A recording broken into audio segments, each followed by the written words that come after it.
누가복음 19장 45절에서 48절의 말씀입니다. 함께 읽도록 하겠습니다. 성전에 들어가사 장사하는 자들을 내어 쫓으시며 그들에게 이르시되 기록된 바 내 집은 기도하는 집이 되리라 하였거늘 너희는 강도의 숙소구를 만들었도다 하시니라. 예수께서 날마다 성전에서 가르치시니 대제사장들과 서기관들과 백성들의 지도자들이 그를 죽이려고 꾀하되 백성이 다 그에게 귀를 기울여 들으므로 어찌할 방도를 찾지 못하였더라. 아멘. 성전과 예수 그리스도라는 제목으로 해서 말씀의 은혜 나눌 텐데요. 예수님 없는 예루살렘은 사실 의미가 없고요. 성전에 하나님이 안 계시면 그 성전은 성전이 아닌 것입니다. 주님께서 성전에 들어가셔서 장사하는 자들을 내쫓으셨습니다. 예수님 가끔씩 날마다 성전에 오는데 이번에는 좀 다르세요. 정리를 제대로 하십니다. 성전에서 가르치시고 감람산에서 쉬시기도 하고, 그리고 성전을 향해서 예언을 하십니다. 돌이 돌 위에 하나도 남김없이 무너지는 때가 있을 것이다 라고 예언을 하셨습니다. 성전에 대한 이야기가 오늘 본문이에요. 성전에 들어가셨는데 바로 이때부터 시작을 해서 일주일 동안 십자가 사건까지 다 일어납니다. 그래서 19장부터 시작해서 빠른 속도로 길게 이야기가 되는데 대부분 성전에서 들어가셔서 일어나는 일들이 많이 있습니다. 속도감 있게 좀 전개해 보도록 하겠습니다. 19장과 20장은 사실 들어가셔서 마지막 순환주간에 월요일, 화요일에 해당되는 그런 본문입니다. 승리의 왕으로 입성하신 듯 하지만 실은 그 왕이 십자가에 죽으려고 오신 건데, 자, 이제 성전에 들어가서 첫 번째 한 것이 무엇이었냐? 성전 청소를 하는 일이었어요. 당시 성전의 의미는 이렇습니다. 예루살렘 성은 느부갓네살 왕이 와서 완전히 초토화를 시켜놨어요. 그리고 약속대로 예레미야 예언대로 돌아와서 조그마하게 회복해 놓은 게 스룹바벨 성전이에요.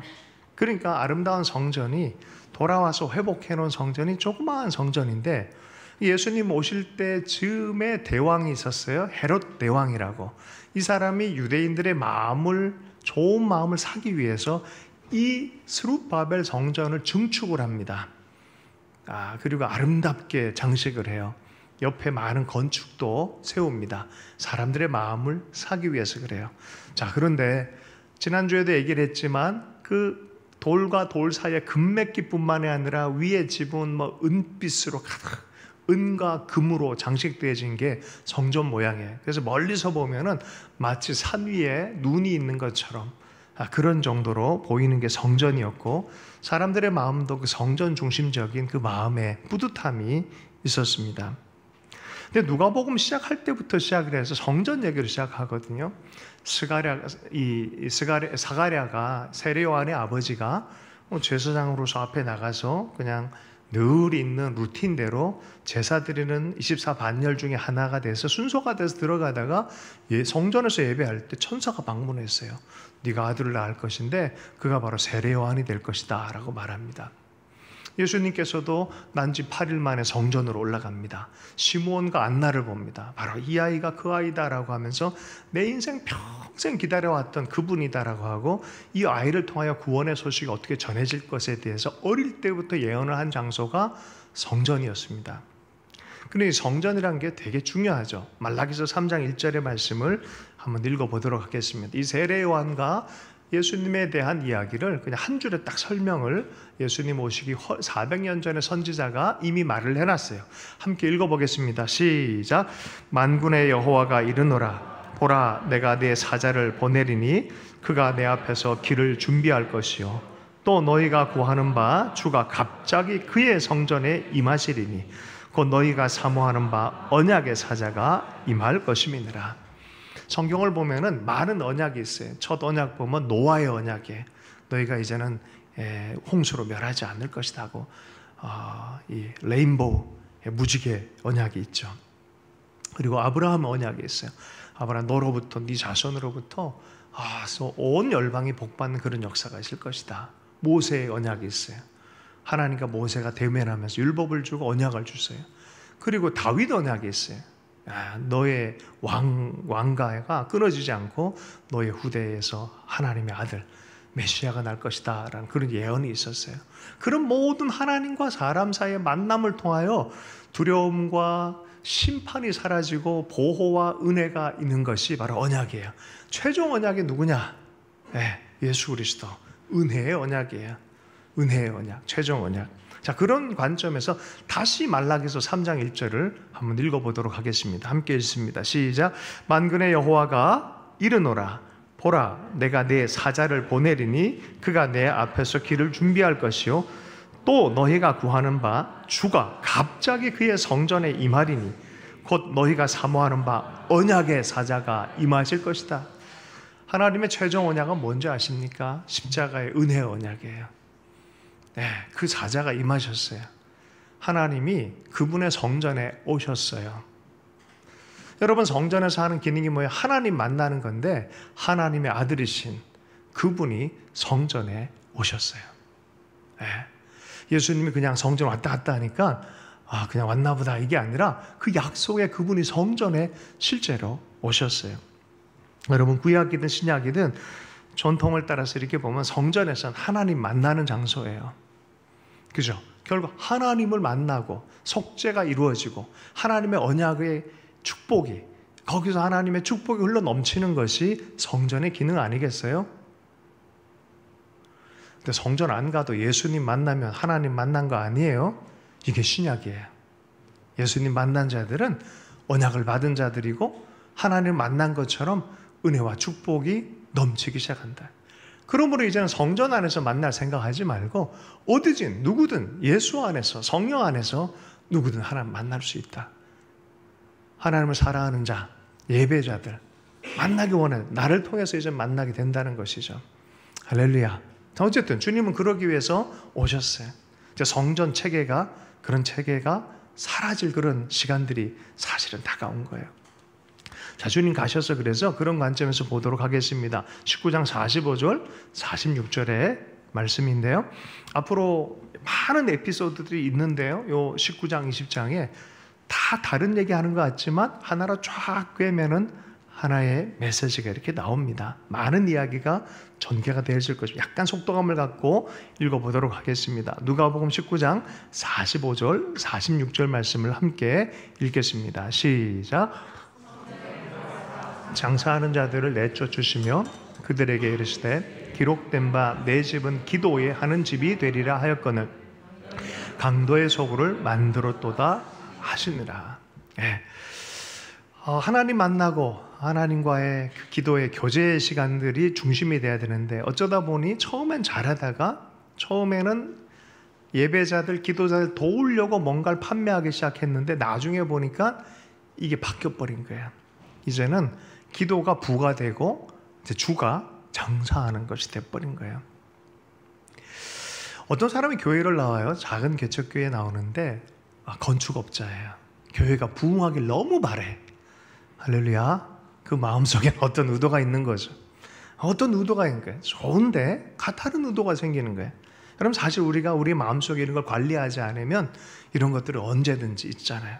성전에 와서 기도해야 되는데 장사하는 것에 신경이 많이 쓰여요. 교회에 왔는데 하나님과 만나고 예배하고 말씀 앞에 머무는 것보다는 만약에 내 이익과 내 어떤 관심사가 마음에 있다 그러면은 여러분 사실 이거 누구 할 게 아니라 우리 마음속에 있는 거예요. 우리가 이것을 잘 보지 않으면은 야, 빨리 말씀 끝나고 빨리 예배 시간 끝나고 빨리 교제해야지. 뭐 이런 마음이라든지 하나님보단 딴 게 있다고 이렇게 한다면은 예배에 대한 합당한 마음은 아니겠죠. 그죠? 주님이 사실 그전에는 이걸 용납하셨어요. 이것의 의미에 대해서도 알고 장사하는 게 문제가 아니에요. 장사 괜찮아요, 사실은. 근데 문제는 기도의 집을 잃어버린 거예요. 이게 문제가 있는 거죠. 그러니까 이게 지금 완전히 뒤집어 엎어졌다 하면서 주님이 정리를 한 거예요. 여러분 이 연예인들 중에 그 미국의 일본과 한국 뭐 이름 실명으로 여러분 아시는 분이 야노시오라는 모델이 있고 추성훈 선수 있었잖아요. 둘이 결혼을 했단 말이에요. 한 번은 TV에 집 소개가 나와가지고 너무 아름답게 소개가 되어진 거예요. 야노시오라는 사람이 워낙 모델이고 아주 그냥 아름답게 꾸미는데 출중한 실력이 있는지라, 그러니까 사람들이 보고 야, 역시 이렇게 됐단 말이에요.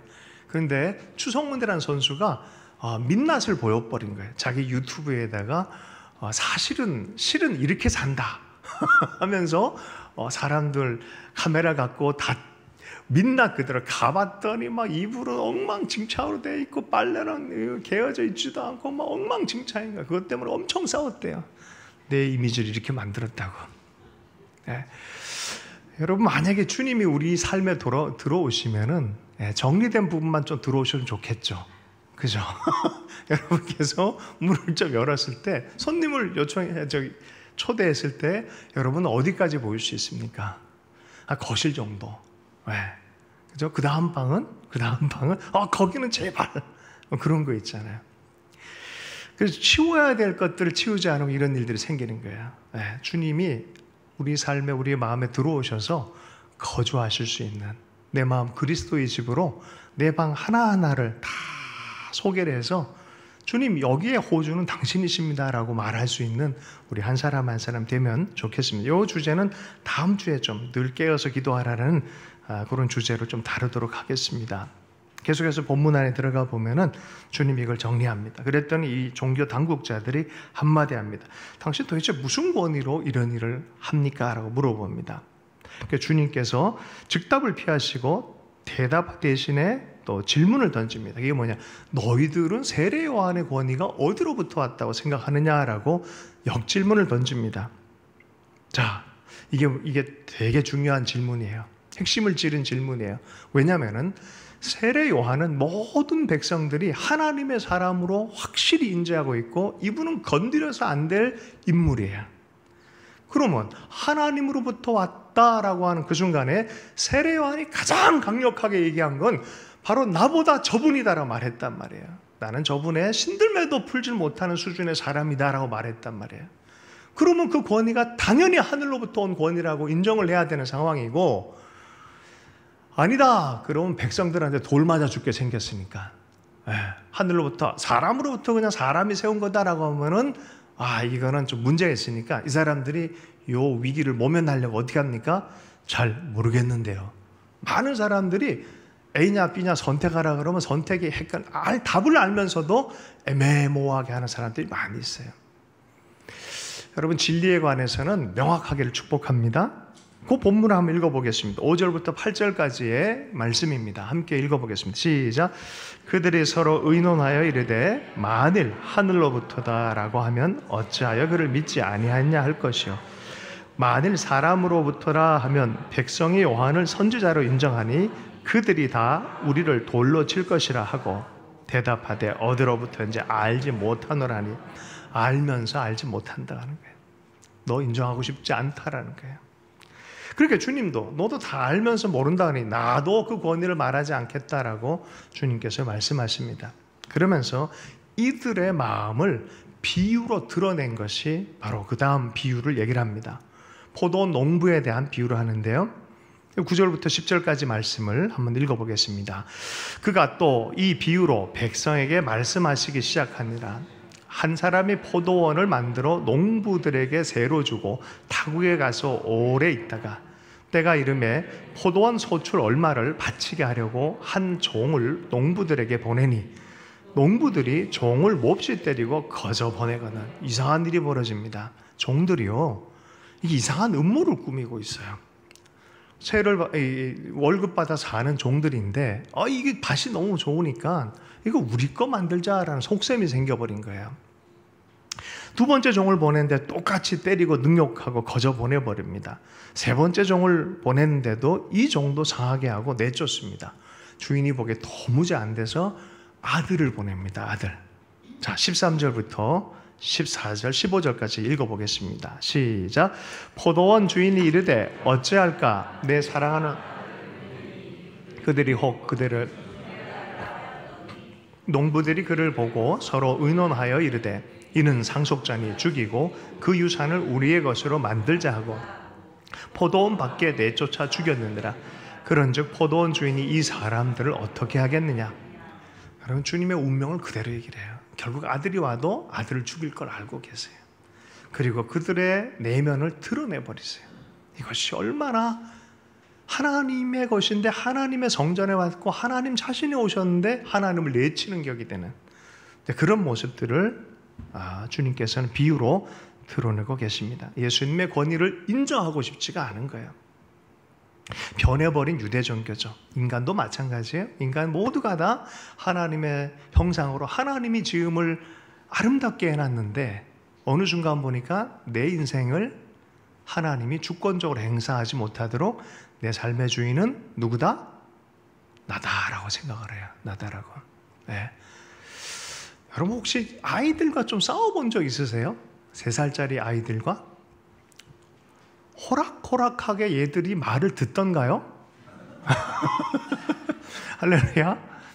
여러분 좀 정서적으로 지적으로 조금 떨어지는 지체들과 그들의 의견과 부딪힘이 나타났을 때 한번 대화를 나눈다든지 싸워본 적 있으세요? 호락호락하게 듣던가요? 안 듣죠? 진짜 어렵습니다. 그럼 저희 어머님이 평생 좋은 지도를 갖고 삶을 사셨는데 요새 어머님이 자주 등장하는 이유가 제 삶의 대부분 많은 시간을 차지하세요. 요새 막 쉬는 시간에도 가서 돌봐드려야 되니까 90인데 치매 증세가 생기고 이러다 보니까 좋은 기억에서 너무 감사한데 어떤 부분은 너무 힘들어요. 어머니 아침에 드셨어요 밥을? 얘들이 밥을 안 준다. 왜 너는 밥을 안 주냐? 이렇게. 아닌데 그 생각에 대해서 아무리 얘기를 해봐야 안 되는 거야. 아무리 진실에 대해서 증거를 대고 합리적으로 얘기를 해도 합리적인 얘기를 해도 안 들어요. 진실을 얘기해도 안 들어요. 그리고 자기 생각, 내 삶은 내가 맞게 판단한다고 생각합니다. 이게 인간입니다. 합리적이지 않아서도 아니고요. 증거가 없어서도 아니고요. 사실은 하나님을 인정하고 싶지 않은 본성이 거기에 있습니다. 이걸 우린 뭐라 그래요? 성경에서 그걸 죄라고 그런 거예요. 죄. 본성적으로 인간 안에 이런 죄가 있다는 거예요. 내 마음대로 하고 싶어요. 내 거예요. 내 인생이에요. 내 인생은 내가 잘 알아요. 내 성전에서 나가십시오. 여긴 내 성전입니다. 아니요. 처음부터 명의가요. 하나님 이름이 지문이 찍혀 있다니까요. 대문 자세히 보세요. 거기 보면 이름이 쓰여졌어요. 내 이름 아니에요. 하나님이 지으셨어요. 내 인생 내가 만들지 않았어요. 하나님이 나오게 하셨어요. 내 힘, 내 인생, 내 것. 그럼 하나님 안에서 주신 것들 청지기처럼 잘 하려는 건 너무 의미가 있습니다.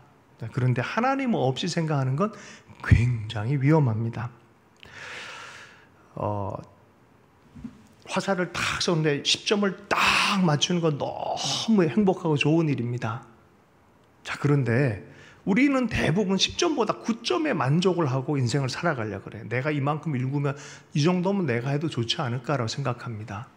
자, 그런데 그 관역 10점이 사과이고 9점은 내 아들의 얼굴이라면 그 9점은요 치명적인 거예요. 치명적인 거예요.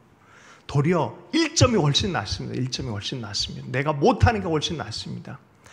여러분, 복음은 그런 거예요. 내가 10점 쏠 수 없다는 거야.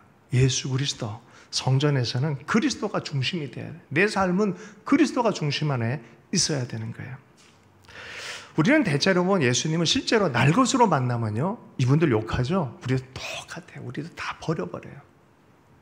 베드로전서 2장 4절의 말씀입니다.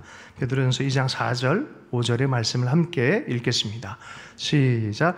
사람에게는 버림바가 되었으나 하나님께는 택하심을 입은 보배로운 산돌이신 예수께 나아가 너희도 산돌같이 신령한 주보로 세워지고 예수 그리스도로 말미암아 하나님이 기쁘시게 받으실 신령한 제사를 드릴 거룩한 제상이 될지니라. 사람들 하나님 없이 사는 사람은 주님을 버리지만 너희들은 그렇게 하지 마라. 버린 돌이 도리어 기초석이 돼서 아름다운 하나님의 집을, 성전을 만드는 그런 제상 같은 삶을 살아라라고 말하고 있습니다. 자기 삶을 바르게 가꿀 수 있는 사람들인 줄로 믿습니다. 버나드의 사랑의 4단계라고 했어요. 중세에 아주 영성가가 있었어요. 이분이 사랑에 대한 단계, 제가 아마 목회하는 한 헨리 나우엔 얘기나 버나드 얘기는 계절마다 아마 할 거라고 생각합니다. 근데 저는 사실 복잡할 거 없어요. 많은 것 아니에요. 인생은 진리는 그렇게 복잡하지 않더라고요. 근데 사랑에 관한 진리에 대해서 평생을 수련하고 하나님을 따라하면서 이렇게 남긴 거예요. 때로는 이런 책들 너무 중요합니다. 사랑의 4단계. 첫 번째, 자기를 위해서 자기를 사랑하는 단계. 이건 누구나 다 하죠. 근데 약간 호모사피엔스적인 지혜가 있는 사람들은 그 다음에 어떻게 합니까? 나를 위해서 상대를 사랑하는 단계. 이거 내가 나를 사랑하기 위해서라도 배려하고 존중하고 사랑하지 않으면 안 되겠다. 누굴 위해? 나를 위하여. 나를 위하여 상대를 사랑할 줄 아는, 상당히 지혜롭죠. 자, 그런데 3번째 단계도 있어요. 무슨 단계입니까? 갑자기 대상이 나보다 더 사랑의 대상이 된 거예요. 어떤 사랑이 그렇습니까? 인간 안에는 거의 없는데요, 진짜 불붙는 사랑이 시작된 사람들 안에 이런 일이 생깁니다. 그래서 인생들 안에서는 이런 사랑이 없는데 본능적으로 생기는 사랑, 뭐예요? 부모들이 자녀를 향한 사랑이 그래요. 완전하지 않지만 그런 마음들이 생겨요. 대상이 생겨버렸어요. 그래서 희생을 해요. 자기 희생을 던져요. 눈물 흘리고 속상해하지만 그래도 끌어안고 또 사랑하는 거예요. 왜요? 그를 더 사랑하기 때문에. 본능이니까. 자, 그를 위해서 나를 희생하기까지 희생하면서 그를 사랑하는 거예요. 대상이 그예요. 근데 어느 날 갑자기 그로부터 음성이 들립니다. 사실 그 대상이 하나님이 된다면 3번째 사랑을 충분히 이해하기 시작해요. 어떤 사람은 불 붙으면 어떻게 합니까? 내 삶을 다 들여서 하나님을 사랑해야지 라고 하면서 하나님에서 희생적 사랑을 합니다. 근데 기도한다 하나님 음성이 들려. 얘야, 그렇게 애쓰지 않아도 괜찮아. 너는 내 사랑하는 대상 아니냐. 만약에 네가 나의 신부라 그러면 늘 그냥 꾸미지도 않고 고생만 하는, 그걸 바라보는 남편 입장에서는 얼마나 마음이 아프겠냐. 그 나와 동일하게 또 나의 권위와 나의 기쁨 안에 너도 동참하였으면 좋겠다 하면서 그분의 사랑 안에서 자기를 사랑할 줄 아는 단계, 이게 4번째 단계예요. 저는 이게 건강한 자기 사랑이라 생각해요. 하나님은 우리를 어떻게 사랑하는지를 아는 그 사랑이 있다면 결코 자기 삶을 함부로 내던지지 않는다는 거죠. 그분의 마음을 이해한다면 그분의 사랑으로 나를 사랑할 줄 아는 그런 단계. 여러분, 성전 안에 있는 건 그런 거예요. 하나님을 인정하는 건 그런 거예요. 노예가 되는 거 아니에요. 하나님의 사랑으로 자기를 가꾸는 거예요. 저는 니체를 되게 좋아해요. 이게 말도 안 되는 소리. 하나님 죽었다는 왜 이 철학자를 좋아하십니까? 아니, 니체가 할렐루야 자기 삶을 주체적으로 사랑하는 방법을 가르쳐줘요. 근데요, 반 정도는 진짜 맞아요. 하나님의 사랑 안에서 기초가 바뀐 상태에서 정말 자기 삶을 바르게 가꾸어 나갈 줄 안다 그러면 그 사랑 안에서, 은혜 안에서 자기를 가꾸는 것, 아까 전에 말을 훈련해라 했던 것처럼 너무 중요한 거예요. 너무 중요한 거예요. 여러분, 주의 사랑 안에서 여러분 스스로를 사랑하고 또 세우는 여러분 되기를 축복합니다. 할렐루야. 맞아드려야 돼요. 주인을 맞아드리고 종으로서의 위치 안에서 최선을 다해 살아가는 그런 삶을 살아가는 것입니다. 자, 그런데 또 이제 문제가 발생을 합니다. 20절부터 22절까지의 말씀입니다. 함께 읽어보겠습니다. 시작. 이에 그들이 엿보다가 예수를 총독의 다스림과 권세 아래 넘기려 하여 정탐을 보내어 그들로 스스로 의인인 체하며 예수의 말을 책잡게 하니 그들이 물어 이르되 선생님이여 우리가 아노니 당신은 바로 말씀하시고 가르치시며 사람을 외모로 취하지 아니하시고 오직 진리로서 하나님의 도를 가르치시나이다. 우리가 가이사에게 세를 바치는 것이 옳으니까 옳지 않으니까. 칭찬 같은데 사실은 의도가 있는 칭찬이에요. 무슨 칭찬이든 존재 자체를 있는 그대로 칭찬하는 게 아니라 의도로 갖고 하는 것은 트랩에 들어가게 만드는 거죠. 칭찬, 가스라이팅 하는 거예요. 당신 진리에 대해서 뭐 이렇게 얘기한다 해놓고 그 다음 어떻게 합니까? 자, 새를 어떻게 합니까? 자, 이거요 트랩입니다. 왜냐면은 새 바쳐라 그러면 민족주의자들, 곧 유대주의자들에게 욕을 먹습니다. 반역자가 됩니다. 바치지 마 그러면은 유대인들은 되게 좋아하는 위치이지만 어떻게 됩니까? 로마법의 저촉이 되게 만듭니다. 그래서 이걸 하든 저걸 하든 되게 곤란하게 만드는 거예요. 어렸을 때 아이들에게 굉장히 곤란하게 하는 질문들이 있죠. 어떤 질문입니까? 엄마가 좋아? 아빠가 좋아? 네. 엄마가 좋아? 아빠가 좋아? 라고 말합니다. 하여튼 뭐 그래요. 뭐 그렇게 좀 어렵게 만들었어요. 근데 주님이 이렇게 답하세요. 24절, 25절 말씀 함께 읽어보겠습니다. 시작.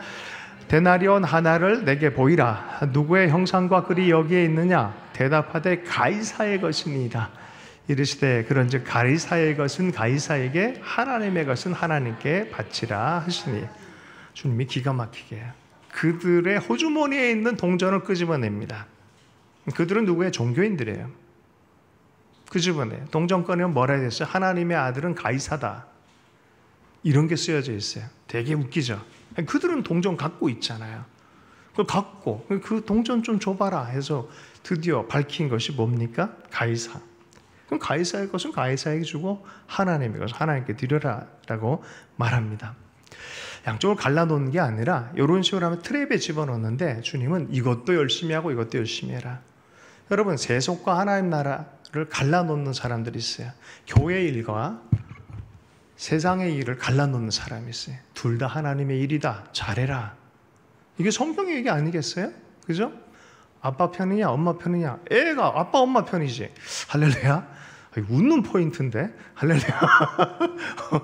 그잖아요. 여러분, 신앙생활을 성과 속을 너무 이렇게 하면 안 돼요.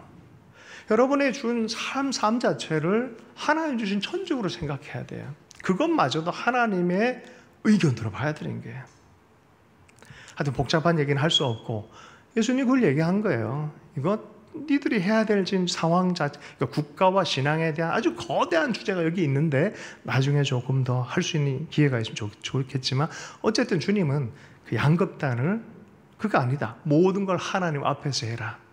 이것도 하나님 앞에서 하고 저것도 하나님 앞에서 해라. 제가 20살 좀 지나서 재수생들 선교를 하면서 많은 열매들이 있었어요. 근데 교회 안에서는 일을 제대로 못하니까 담임 목사님께 야, 너 웬만하면 그거 그만두고 교회 일을 해라 그런 거예요. 아, 근데 기도만 하면 자꾸 재수생 애들이 떠오르고 막 걔들이 마음속에 막 불이 붙는 거예요.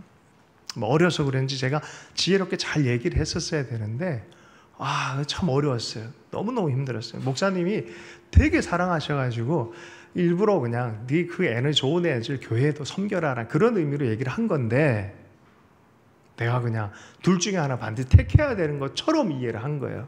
가서 목사님, 그리고 뒤돌아서 이렇게 목사님께 큰 절을 드리고 안녕히 계십시오. 그랬었어요. 여러분, 교회는 사실은 세상을 위해 존재합니다. 빛과 소금으로 하나님 사랑 전하라고. 근데 세상과 분리되는 교회가 교회일 것이냐? 물론 세상을 닮아가지 않는 의미에서는 분리해야죠. 그러나 세상을 향해서 선교하는 것이 교회가 되어질진데 그리고 분리해서 이거 어딘지 트랩에 집어넣으려고 하는 것이죠. 자, 좀 더 넘어가 보도록 하겠습니다. 27절부터 33절까지 이번에는 사두개인들이 예수님의 권위에 도전하면서 말도 안 되는 얘기 하지 말라 하면서 허물어뜨리려고 하는 그런 세력으로 사두개인들이 등장을 합니다. 27절부터 이번엔 뭐냐면 부활 논쟁으로 등장해요. 부활? 안 믿어요, 사두개인들이. 무슨 부활 같은 소리 하네. 그러면서 아주 이상한 이야기를 가공을 해서 갖고 왔는데 이런 얘기를 하는 거예요. 형이 결혼을 한 다음에 아이가 없이 죽으면 그 자녀를 두기 위해서 형수를 아내로 취하는 그런 옛날의 제도가 있었어요. 근데 웃긴 얘기인데 형이 죽다 보니까 동생이 취하고 이 동생도 또 죽어서 그 다음 동생이 취하고 7명이나 그렇게 했다는 거예요. 그래서 천국에 가가지고 나중에 부활한 다음에 누구 아내가 되겠느냐라는 말도 안 되는 이야기로 부활 말하지 마라. 이 말이 되느냐라고 사실은 트랩을 집어넣은 거예요. 예수님께서 뭐라고 대답하셨을까요? 하여튼 마태복음은 한 줄로 딱 나온 게 있어요. 그거 한번 읽어보겠습니다. 마태복음 22장 29절의 말씀입니다. 함께 읽겠습니다. 시작. 너희가 때 너희가 성경도 하나님의 능력도 알지 못하는 거로 오해하였도다. 오해다. 부활했을 때는 그런 가족관계에 대한 기억은 있겠지만 그렇게 살아가는 거 아니다.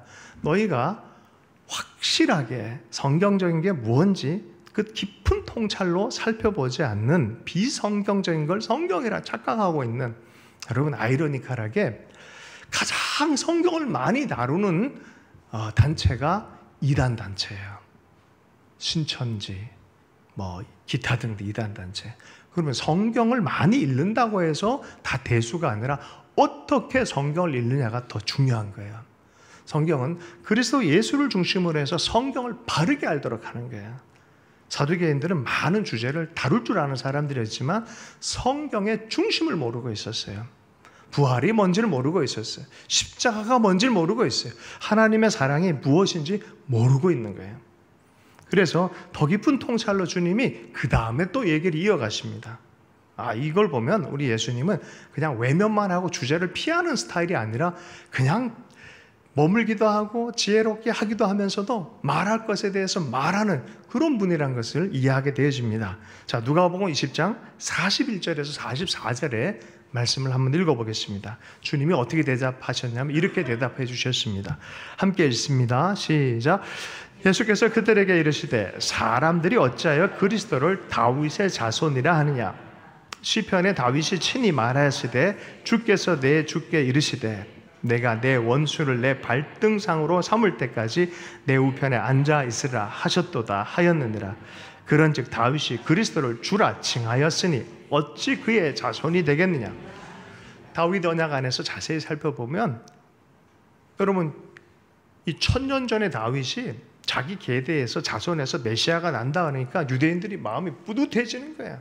다윗의 자손, 다윗의 자손, 다윗의 자손 이렇게 얘기하는데 예수님이 성경을 면밀하게 깊은 통찰로 보도록 우리를 이끌어주는 게 뭐였냐면, 그런데 자손이라고 한 그 대상을 향하여 정작 다윗은 나의 주라고 고백한 그건 뭐라고 생각하냐라고 말하는 거예요. 여러분, 성경을 읽다 보면은 너 와서 쉬어라 라고 할 때가 있어요. 뒤쪽에는요 뭐라고 합니까? 일하기 싫거든 먹지도 말라 라고 말할 때가 있어요. 한쪽만 취해가지고 이상한 말을 자꾸 만들어요. 성경을 면밀하게 통찰력 있게 볼 수 있는 여러분들에게 축복합니다. 많이 읽고 연구하시고 또 그리스도의 나라와 그리스도가 누구인지에 대해서 마음속에 깊이 있게 여러분 열린 마음으로 그렇게 해야 돼요. 그래서 성경 공부해야 됩니다. 그냥 무작정 읽는다고 해서 다 되는 건 아닌데 읽으십시오. 일단은 읽고 성경 공부를 제대로 해야 됩니다. 자, 이 사람들이 대답을 제대로 못합니다. 여러분, 많은 사람들이 기독교인들이라고 하고 교회에 왔다고 하면서 난 기독교인이라고 하지만 수많은 사람들이 사실은 반대 기독교인으로 살아가고 있고요, 반쪽짜리 기독교인으로 살아갈 때도 있습니다. 아합 당시에 엘리야라는 선지자가 있었음에도 불구하고 바알 선지자와 더불어서 반반했어요. 주일날에는 교회 오고 주중에 마음이 답답할 때는 성금 보러 가고, 이런 스타일로. 여러분, 성경을 성경대로 바르게 신뢰하십시오. 성경 그대로를 정말 전체 이야기를 충분히 이해하고 살아계신 하나님 앞에 반응하는 그런 진리에 기반된 여러분 삶이 되길 축복합니다. 진리를 알면 삶이 점점 자유로워집니다. 자유로워져요. 바른 성경적 근거, 그리고 나는 구원에 대한 아까 전에 우리 시편 얘기를 하면서 마음이 힘들고 어려울지라도 하나님은 내 목자가 되신다라는 진리에 기반하여 분명한 얘기를 하고 말하는 것처럼 누군가가 내 삶을 보고 당신은 어떻게 그렇게 살아갈 수 있습니까? 했을 때 구원의 근거, 소망의 근거, 이것을 말할 수 있도록 준비하라라고 성경은 얘기를 합니다. 베드로전서 3장 15절의 말씀입니다. 함께 읽겠습니다. 시작. 너희 마음에 그리스도를 주로 삼아 거룩하게 하고 너희 속에 있는 소망에 관한 이유를 묻는 자에게는 대답할 것을 항상 준비하되 온유와 두려움으로 하고. 10점은 사실 우리 능력이 아니에요. 그렇기 때문에 우리는 항상 온유할 수밖에 없어요. 내 능력, 내 자랑이 아니에요. 온유와 두려움으로 주님이십니다. 내 삶의 주인 주님이시고 주님 덕분입니다. 주의 은혜 덕분입니다. 여러분, 이게 마음 깊은 곳에서 진정성 있게 울리기를 축복합니다. 주님 안에 있으면 풍랑 문제될 거 없습니다. 진짜 마음으로 외침이 되어진다면 주님의 음성이 또 들릴 거예요. 모든 게 잘 될 거야. 걱정하지 마. 걱정하지 마. 진짜 마음속에 주님이 내 목자가 된 것에 풍성한 은혜가 있는 것은, 나를 향한 나의 은혜가 있다는 것을 믿는 자들에게는 그 음성이 들려요. 걱정하지 마. 다 잘 될 거야. 우리 옆 사람에게 걱정하지 마. 다 잘 될 거야. 예, 예. 할렐루야. 왜냐하면 주님은 우리를 알고 계세요. 머리칼까지 세시고 모든 걸 알고 계신 분이세요. 그리고 주님이 마지막 성전에서 오늘 본문의 마지막에 얘기를 할 때, 그 상황에 그런 얘기를 할 때 어떤 상황이 연출되는데 가난한 과부의 헌금 장면이 포착이 되어져요. 본문을 한번 읽어보겠습니다. 21장 1절에서 4절까지 말씀 마지막으로 읽어보겠습니다. 시작. 예수께서 눈을 들어 부자들이 헌금함에 헌금을 넣는 것을 보시고 또 어떤 가난한 과부가 2렙돈 넣는 것을 보시고 이르시되 내가 참으로 너희에게 말하노니 이 가난한 과부가 모든 사람보다 많이 넣었도다. 저들은 그 풍족한 중에 헌금을 넣었거니와 이 과부는 가난한 중에 자기가 가지고 있는 생활비 전부를 넣었느니라 하시니라. 그 생활비 전부인지 어떻게 알아요? 주님은 아시잖아요. 네? 아시는 거예요. 그 마음에 아시는 거예요. 종교개혁자들은 말씀 그대로 하나님의 구원에 대한 이해함을 했고요. 루터가 그래서 그의 삶을 가져왔던 태도가 뭐냐? 고람돼요. 하나님 앞에서 모든 잘만에 하나님은 알고 계신다. 제가 요새 그런 걸 이제 보면서 기술이 너무 발달해요.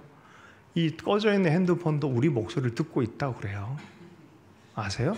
내 알고리즘을 주관하고 있다 그래요. 인간이 만든 기술력도 이 정도 수준인데 왜 하나님은 우리 음성을 못 들을까? 자크 엘룰이라는 사람이 그런 얘기를 했어요. 우리가 만든 기술들이 나중에 우리를 소외시킨다. 네, 우리가 만든 기술들이 소외시킨다. 하나님 처음부터 그런 얘기를 해요. 성령을 통해서 내가 너희를 알고 있다. 걱정하지 마라. 내가 너희와 함께한다. 나와 함께 꿈꾸자. 너희 믿음 가운데 계속해서 여정을 가라라고 격려해 주시는 분인 줄로 믿습니다.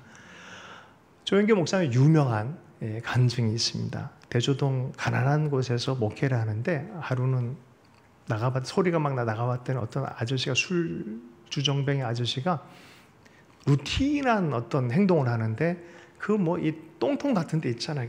퇴비에 뭐 그 막 똥도 이렇게 해두고 하는 데 있잖아요. 옛날 그런 게 있었거든요. 근데 거길 늘 들어가서 목욕을 한다는 거야. 그럼 이 아내 되시는 분이 마음이 너무 불편해가지고 사람들 불러가지고 새끼줄 이렇게 목에 묶어가지고 나오게 해서 하천에서 씻게 만들고 이게 맨날 되니까 내 삶이 지옥 같은데 뭐 불평하는 그런 가정이 있단 말이에요. 예수 믿자 그러고 하나님께서 역사하신다 그러고 정말 그럴까? 그 자매님을 모시고 교회에 왔는데 막 웃더래요. 왜냐하면은 비닐로 이렇게 된 교회라고 왔는데 멀쩡하지가 않은 거예요. 근데 막 그 아줌마가 웃더래요. 당신 처지나 내 처지나 그러면서 막 웃더라는 거죠. 그런데 그들에게 믿음이 시작된 거야. 근데 어느 날 남편이 욕을 하면서도 교회에 끌려와서 예배 드리면서 변화가 났다. 살아계신 하나님이 만나진 거예요. 성경에 진짜 하나님이 만나진 거예요. 그렇게 끊으라는 소리 끊어지기 시작하고 삶이 변화가 나타나기 시작했다. 그리고 어떻게 이 소문을 듣고 이 사람이 이북5도 거기 도청 같은데 근무하게 되신 거예요. 그리고 처음 쌀을 받아온 거야. 평생 쌀 구경 어려웠던 그런 시즌에 쌀 가마니를 하나 가져오니까 얼마나 감격을 했는지 몰라요. 그런데 문제가 생긴 거야. 이거 11조를 바쳐야 되는데 이 11조 때문에 내적 갈등이 생긴 거야. 하나님 이게 얼마나 귀한데 왜 저 같은 사람의 요 쌀 한 가마니에 신경을 이렇게 쓰십니까? 벗다가 담았다가 벗다가 담았다가 밤을 새웠대요. 여러분 이거 이해 안 되십니까? 저는 이해되는데요. 그런데 새벽에 결단을 하고 오다가 비닐봉지 오다가 퍽 쓰러졌는데 이 쌀이 논두렁에 쫙 퍼져진 거예요. 어떻게 해요, 이거를? 다 끌어담아, 울면서 끌어담아가지고 갖고 왔는데 봤더니, 사연을 듣고 나서 봤더니 쌀인지 흙인지, 그럼에도 불구하고 너무너무 귀하게 보인다는 거예요. 그 마음이. 여러분, 하나님은 살아계신 하나님이세요.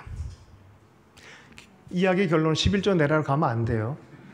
그런 거 아니에요. 하나님은 아신다.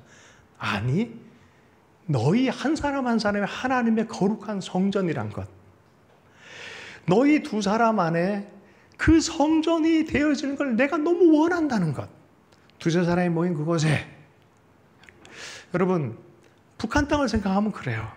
사실 김일성 딱 빼버리고 예수님 딱 들어가면 완벽하게 예수 믿는 나라예요. 야, 할렐루야. 네, 남한과 북한이. 우리 삶 안에 하나님이 계신 그런 성전을 만들어가는 삶이 되면 좋겠습니다. 오늘 집에 가서 깨끗하게 청소하십시다. 청소하면서, 마음도 청소하면서, 주님 여기도 오십시오. 내 삶에 여기도 오십시오. 내 삶에 여기도 오십시오.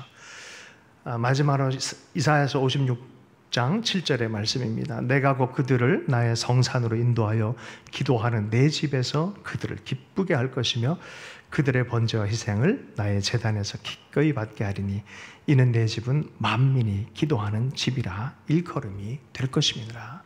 늘 하나님과 대화하는 기도가 올려지는 그런 인생 되기를 원합니다. 여러분, 지성소 깊은 곳에 들어가면 언약궤 있어요. 언약궤 열어보면 말씀을 상징하는 게 있어요. 주님의 임재, 주님은 말씀으로 나타나세요. 말씀이 육신이 돼서 오신 분이에요. 여러분, 주님과 주님의 말씀을 마음 가장 중심에 둔 사람들은 죄가 오다가도 도망갑니다. 그러나 죄가 중심에 들어오면요, 하나님과 주의 말씀이 떠나기 시작합니다. 여러분, 주님과 주의 말씀이 가까이 있어서 참된 성전이 되는 여러분 되기를 축복합니다. 주신 말씀 붙들고 결단의 기도 하도록 하겠습니다. 주님, 내 마음을 주의 성소 삼아 주십시오. 그렇게 결단의 기도 드리면 좋겠습니다. 하나님 아버지, 감사합니다. 우리의 삶, 우리의 마음이 주의 성전이 되어지기 원합니다. 우리의 가정이 주의 성전 되기를 원합니다. 하나님, 우리가 모이는 하나님의 공동체가, 교회가 주의 임재를 늘 품고 있는, 말씀이 울려 퍼지며 주님이 느껴지는 그러한 공동체 되어지기를 원합니다. 그렇게 해가 주님 찬양합니다. 예수님 축복하며 기도했습니다.